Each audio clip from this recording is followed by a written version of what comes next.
Hey there! In this quick tutorial, I'm going to show you how you can turn off comments on Facebook posts. The steps are really simple and easy, so let's get started.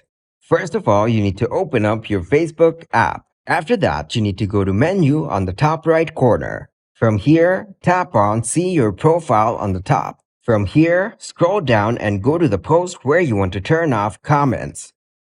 After that, tap on the three dots on the top right corner. From here, you need to select Edit Privacy. After that, you need to make it public in order to turn off comments. So tap on Public. Now, go back to your feed and refresh your Facebook feed. Now, scroll down and go to the post once again.